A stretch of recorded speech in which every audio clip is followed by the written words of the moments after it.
మొన్నోనాడు పని మీద ఉప్పల్ కాడ నుంచి చేనంబర్ దిక్కు పోయినా. ఇక చూడు ఆ రోడ్డు చల్లగుండా అదేదో బ్రిడ్జి పని నడుస్తున్నది.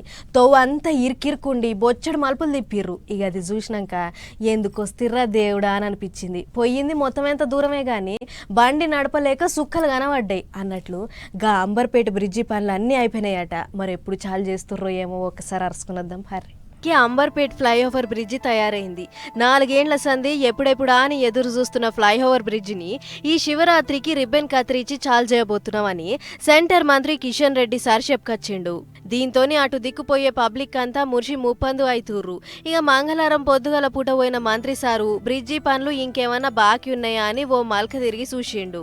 అంబర్పేట్ కాడ నుంచి గోల్నాక దిక్కు పోవాలంటే మస్తు గోసైతుండే. పోయేది గింతంత దూరమే గాని గంటల కమానం టైం పట్టేది. అసొంటిది ఇవాళ సెంటర్ సర్కార్ ముంగట పడి అవ్వల్దార్ బ్రిడ్జి కట్టించింది అని మాట్లాడుకొచ్చిండు. అంతేకాదు భూసేకరణ జయమని అటు పాత సర్కారోళ్లకు ఇటు కొత్త సర్కారోళ్లకు ఉత్తరాలు కూడా రాసిన. జనం తిప్పల పట్టించుకోవాలని చాలా మాటల తిరిగిన. ఆయన కూడా ఒక తాన 2,51,00,000 తీసుకున్నా కూడా ఇదివరదాకా గా జాగను సర్కార్కు అప్పచెప్పలేదు. అట్లనే ఇంకో 6 దిక్కుల్లో కూడా గా ముచ్చట అట్లనే ఉండిపోయింది.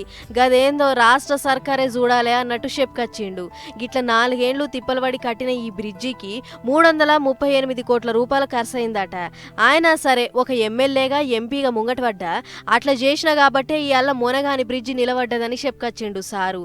అయితే ఇంకో ముచ్చట ఏంటిదంటే మున్సిపల్ అధికారులతోని మాట ముచ్చట పెట్టిన మంత్రి సారు బ్రిడ్జి కింద చెట్లు చేమలు పెట్టి తీరు బొమ్మలు గీపియాలి. అట్లా చేయాలంటే మొదలు బండ్లను బ్రిడ్జి మీదంగా ఇడవాలి, కింద పనులు ఒడిపియాలి అని చెప్పిండట. మరి సారు చెప్పినట్లు చేస్తారో లేకుంటే ఇంకెట్లనో గాని మొత్తానికి 4 ఏండ్ల నరకం చూసినా అక్కడి జనాలు బ్రిడ్జి చాలైతుందని తెగ మురిసిపోతుర్రు.